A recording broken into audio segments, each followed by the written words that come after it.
बरेली के एक गांव में अजय नाम का एक लड़का रहता था। बचपन से ही पढ़ाई में होशियार अजय अपने मम्मी पापा की आखिरी उम्मीद था। अजय के दादा ने अपने समय में बहुत कर्ज ले लिया था, जिसको चुकाने में उसके पिताजी की पूरी जिंदगी मजदूरी में निकल गई। उनके पास थोड़ी सी जमीन थी जिससे उनका गुजारा हो रहा था। अजय की पिताजी की तबीयत मजदूरी करने से खराब रहती थी, पर पिताजी अजय को इस बात का एहसास नहीं होने देते थे। अजय को पढ़ाई में इतना होशियार देखकर उसके माता पिता ने हर वह काम किया जिससे वह अजय को पढ़ा पाए। अजय की कॉलेज की पढ़ाई खत्म हो गई थी और वह एक छोटी सी नौकरी करने लगा, जिससे उसका खर्चा निकल जाता और साथ में वह कलेक्टर बनने की तैयारी भी कर रहा था। अजय अपने वक्त का एक मिनट भी फालतू नहीं गुजारता था। अजय ने पूरा समय पढ़ाई और नौकरी में ही लगा दिया। उसके पापा को यह पता था कि वह कलेक्टर बनना चाहता है, इसलिए घर की हालत बहुत ज्यादा खराब होने पर भी उन्होंने अजय से कभी इस बात का जिक्र नहीं किया और न उसको अच्छी नौकरी करने के लिए कहा। लगातार 2 साल तक अजय पास नहीं हो पाया। अजय बहुत मायूस रहने लगा,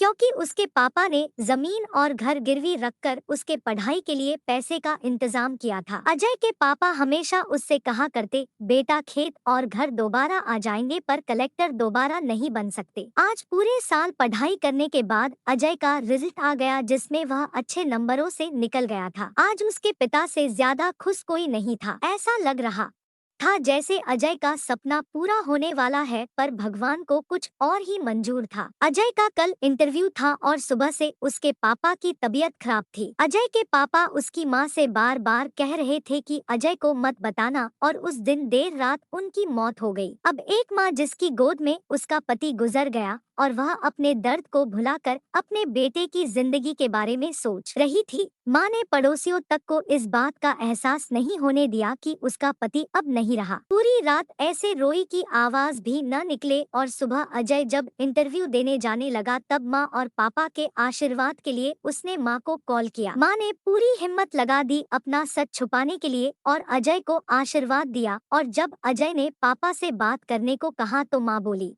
पापा अब तुमसे बात नहीं करेंगे, वह कलेक्टर से बात करेंगे। इतनी बात करके माँ ने फोन रख दिया। अजय का जब इंटरव्यू हो गया तब उसे बताया गया कि उसके पिता की तबीयत खराब है, उसको तुरंत घर जाना है। अजय को एक पल नहीं लगा अपने पिता की हालत समझने में। घर पहुंचकर पिता के पैरों में गिरकर वह जोर जोर से रोने लगा और कहने लगा, पापा उठो, देखो मैं कलेक्टर बन गया।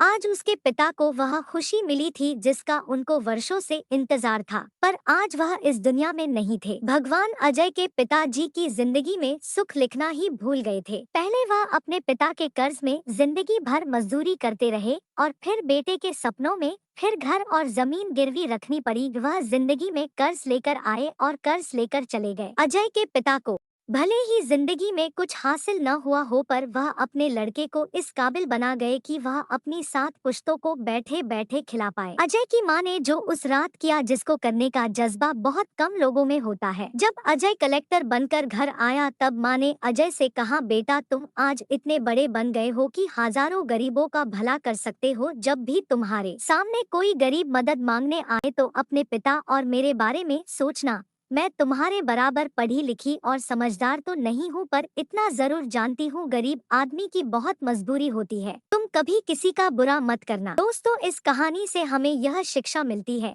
कि वक्त कितना भी खराब हो हम उसे जरूर बदल सकते हैं। माँ और बाप के एहसानों को हम कभी नहीं उतार सकते हैं, पर हम अपने कर्मों से उनकी इच्छा जरूर पूरी कर सकते हैं। दोस्तों, आपको यह कहानी कैसी लगी कमेंट करके जरूर बताइएगा, और ऐसे ही दिल को छू लेने वाली और भी मजेदार कहानियाँ सुनने के लिए प्लीज मेरे चैनल को सब्सक्राइब करें और बेल आइकन को दबाना ना भूलें। धन्यवाद।